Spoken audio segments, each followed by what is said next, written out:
Trampdan shok murojaat. Ukraina urushni boy berdi. Taslim bo'lishdan boshqa yo'l yo'q. Zelenskiy ishga kirishishi va voqelikni boricha qabul qilishni boshlashi kerak. Chunki u mag'lub bo'lmoqda. Taslim bo'lma, ortingda biz bormiz. Yevropa yetakchilari Zelenskiyni himoyasiga oldi. Yevropa Kiyevni qo'llashga qat'iy kirishdi. AQSh bosimi qanchalik ortmasin, Yevropa va Angliya Ukrainani tashlab qo'ymaslikka va'da berdi. Tarixiy xato tuzatiladi. Donbass Rossiyaga qaytadi. Putin davosi. Artilleriya, tank va og'ir texnikadan foydalanib, biz bu hududni qaytarib olishni va tarixda qilingan xatoni to'g'rilashni istaymiz. Tramp sulhi 6 haftada quladi. Ikki davlat o'rtasida yangi to'qnashuvlar boshlandi. So'nggi to'qnashuvlarda qurbonlar soni keskin ortmoqda. Dushanbadan beri 9 nafar tinch aholi halok bo'lgan, 20 kishi yaralangan. Shu va boshqa xabarlarning to'liq tafsiloti doimgidek video davomidan o'rin olgan. Iltimosimiz, mehnatimizni qadrlagan holatda videoga like bosib qo'ying. Biz esa xabarlarning to'liq tafsilotini e'tiboringizga havola qilamiz. Erkaklar orasida keng tarqalgan muammo: tez-tez hojatga chiqish, bel va qorin og'rig'i, kuchsizlik va quvvatning pasayishi. Bu oddiy charchoq emas, prostata muammosi. Prostamix tabiiy vosita. Prostata bezini sog'lomlashtiradi, erkaklar kuchini qaytaradi, sog'liq uchun xavfsiz. Telefon 55 513 99 99. Sedanacha erkaklik g'ururingizni asraydi. Hoziroq qo'ng'iroq qiling. AQSh prezidenti Donald Trampning Ukraina-Rossiya urushiga doir keskin bayonotlari xalqaro kun tartibiga yana bir bor portlagandek qaytdi. Politikoga bergan katta intervyusida u Zelenskiy real vaziyatni tan olishi kerakligini aytib, Ukraina mag'lub bo'layotganini ochiq tilga oldi. Trampning fikricha hozirgi geosiyosiy manzarada Rossiya muzokaralarda ancha qulay pozitsiyani egallagan. Ukraina esa katta va qimmat hududlarni yo'qotgan.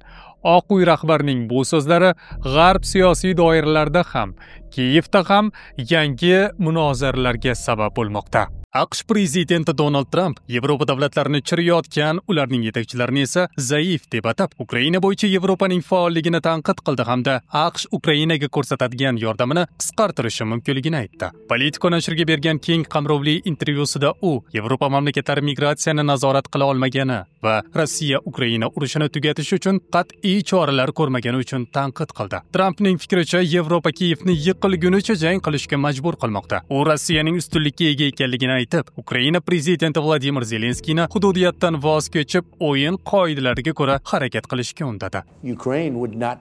Zelenskiy ishga kirishishi va voqelikni boricha qabul qilishni boshlashi kerak. Chunki u mag'lub bo'lmoqda. Ukraina urushda yutqazdimi?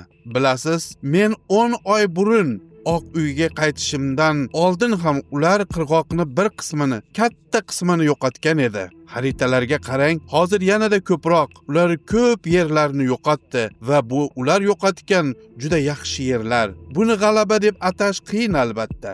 Qaysi davlat hozir kuchliroq muzokara pozitsiyasida? Shubhasiz, bu Rossiya. U ancha katta. Rossiya bilan har doim oson bo'lmagan. Uning ustunligi bor va har doim bo'lgan. U ancha katta, shu ma'noda ancha kuchli. Men Ukrainaga, uning xalqiga, harbiylariga, ularning jasorati, kurashi uchun o'z hurmatimni bildiraman. Lekin bilasizmi, qaysidir nuqtada odatda kuch g'alaba qozonadi. Bu mening urushim emas, bu Joe Biden urushi. Meni chindan ham tashvishga solayotgan yagona sabab shundaki, men yosh, chiroyli odamlarni o'ldirishlarini ko'rishni istamayman. Zelenskiy ajoyib savdogar. Zelenskiy Joe Bidenni unga 350 milliard dollar ajratishga ko'ndirdi. Qarang, buning oqibati nima bo'ldi? Unga qanchaga tushdi? Mamlakatning taxminan 25% yo'qotildi va bugun u mag'lub bo'lmoqda. Ammo Bidenga nisbatan adolatli gapiraylik, Qrimni Barack Obama berib yubordi. Ukrainada saylovlar o'tkazish vaqti keldi. Ular anchadan beri bo'lmagan va bu unchalik to'g'ri emas. Kim g'alaba qozonishini bilmayman. Balki Zelenskiydir, lekin Ukraina xalqida tanlov bo'lishi kerak. Ular demokratiya haqida gapirishadi, lekin ish shu darajaga yetib bordiki, bu endi demokratiya emas. Bu urush bo'lmasligi kerak edi. Agar men prezident bo'lganimda, u boshlanmagan va 4 yil davom etmagan bo'lardi. Agar men prezident bo'lmaganimda, bizda allaqachon 3-jahon urushi bo'lishi mumkin edi. Trampning intervyusi Yevropa va AQShning Ukraina masalasidagi yondashuvi tobora keskin farqlanib borayotganini ochiq ko'rsatdi. Yevropa tinchlik muzokaralarida hududiy imtiyozlar berish g'oyasiga qat'iy qarshi, chunki bu nafaqat Yevropa xavfsizlik tizimini izdan chiqaradi, balki Rossiyani yanada jasoratlantiradi degan qo'rquv mavjud. Ammo AQSh, xususan Tramp pozitsiyasi bundan keskin farq qiladi. Washingtonning asosiy maqsadi Ukraina urushini qanday qilib bo'lmasin tugatish, hatto bu og'riqli hududiy kelishuvlarni talab qilsa ham. Trampning Ukraina mag'lub bo'lyapti, real vaziyatni tan olish kerak mazmunidagi fikrlari AQShda shakllanayotgan pragmatik ammo keskin yondashuvning yorqin ifodasidir. Shu bois ikki tomonning strategik maqsadlari bir nuqtada kesishmayapti. G'arb ichidagi pozitsiyalar bir-biridan uzoqlashmoqda. Yevropa aravani u tomonga tortmoqda, AQSh esa bu tomonga. Ukraina esa ikkisining o'rtasida og'ir siquvda qolgan. Rossiya esa vaqt o'tgan sari kuchliroq muzokara sharoitiga ega bo'lib bormoqda. Bu esa muzokaralarning yaqin orada muvaffaqiyatli yakunlanishi ehtimolini keskin pasaytiryapti. Ukraina atrofidagi diplomatik maydon keskinlashayotgan bir paytda Yevropa yetakchilari Londonda Zelenskiy bilan favqulodda uchrashuv o'tkazdi. Muzokaralar davom etar ekan, Qo'shma Shtatlar bosimi kuchayib borayotgan, Rossiya esa o'ziga qulay shartlarni kutayotgan bir vaziyatda Yevropa mamlakatlari Kiyevga orqangda turamiz degan qat'iy signal berdi. Uchrashuvlar fonida AQSh taklifi bilan bog'liq ziddiyatlar kuchayib, Zelenskiyga murosa yoki davom etish o'rtasida tanlov taklif qilinayotgani sezilmoqda. Ukraina prezidenti Vladimir Zelenskiy London safarida Buyuk Britaniya bosh vaziri Keir Starmer, Germaniya kansleri Merz va Fransiya rahbari Emmanuel Macron bilan uchrashdi. Zelenskiyga ko'ra 20 banddan iborat yangi tinchlik taklifi yakunlandi va seshanba kuni AQShga taqdim etildi. Ammo eng muhim masala hududiy muzokaralar bo'yicha hali biror kelishuv yo'q. Mazkur uchrashuvlar AQSh boshchiligida urushni tugatish bo'yicha boshlangan jarayon nihoyatda keskin bosqichga kirgan bir paytda o'tdi. Yevropa yetakchilari esa Donald Trampning oshib borayotgan sabrsizligiga qaramay, Ukrainaga tayanch bo'lishdan qaytmasliklarini bildirib kelmoqda. AQShning Zelenskiyga ikki variantni taklif qilayotgani ma'lum bo'ldi. Yevropa poytaxtlarida bu takliflar diplomatik til bilan xolis yo'l deb atalayotgan bo'lsa-da, aslida AQShdan Kiyevga murosaga bor degan bosim kuchaygani sezilmoqda. Starmerning matbuot kotibi Tom Wells muzokaralarni so'nggi yillarda erishilgan eng katta diplomatik burilish deb atar ekan. Asosiy kelishmovchiliklar hali yopilmaganini tan oldi. Parij esa AQSh rejasini Yevropa takliflari bilan moslashtirish ustida ish ketayotganini bildirdi. Tramp Zelenskiydan norozi, taklifni o'qimasdan yuribdi. Washingtonda so'zlagan Donald Tramp yana Zelenskiyni tanqid ostiga oldi. Uning da'vosiga ko'ra, Ukraina rahbari AQSh taklifini hali ham ko'rib chiqmagan. Biroq buning sababini Trampning o'zi ham aniq tushuntira olmadi. Rossiya bunga tayyor, ammo Zelenskiy emas dedi u. Tramp odamlari buni yoqtirgan deb aytdi. Biroq qaysi odamlar haqida gap ketayotgani noma'lum. Bu fikrlar muzokara ortidagi bosim darajasi oshayotganini ko'rsatmoqda. Yevropa Kiyevni qo'llashga qat'iy kirishdi. AQSh bosimi qanchalik ortmasin, Yevropa va Angliya Ukrainani tashlab qo'ymaslikka va'da berdi. London uchrashuvidan oldin Starmer tinchlik jarayoni tanqidiy chiziqqa yaqinlashganini aytib, adolatsiz sulh Ukrainaga qabul qilinmasligini ta'kidladi. Merz esa AQSh hujjatlaridagi ayrim bandlar bo'yicha shubha borligini yashirmadi. Zelenskiy yaqin kunlarda Yevropa poytaxtlarida xavfsizlik, havo mudofaasi va uzoq muddatli moliyaviy yordamni muhokama qiladi. Uning so'zlariga ko'ra, Ukraina AQShsiz ham, Yevropasiz ham bu urushni yakunlay olmaydi. Starmer esa Zelenskiyga bir narsa aniq ekanini bildirdi. Biz sizni tinchlikka majbur qilmaymiz. Qaror o'zingizga tegishli. Biroq Putin hududiy yon berishlarga Yevropa ham Ukraina ham ko'nishi kerakligini aytmoqda. Hatto u yig'ilishlarning birida Donbass tarixan Rossiyaniki bo'lganini da'vo qildi.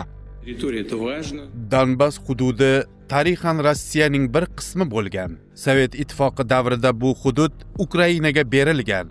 Bu qaror tarixiy xato edi. 2014-yilda Ukrainada hukumat o'zgarishi to'ntarishi bo'ldi va bu o'zgarishga rozi bo'lmagan odamlar bor edi. Shu odamlar nishonga olindi, ularga qarshi urush boshlangan artilleriya, tank va og'ir texnikadan foydalanib, biz bu hududni qaytarib olishni va tarixda qilingan xatoni to'g'rilashni istaymiz. Sharqiy Ukrainadagi janglardan vayron bo'lgan binoning podvalida yashirinib olgan 65 yoshli Vladimir shahriga yaqinlashayotgan Rossiya kuchlari sabab deyarli tashqariga chiqmaydi. Atrofimizdagi hamma narsa urilgan, hamma narsa yonib ketdi, dedi u.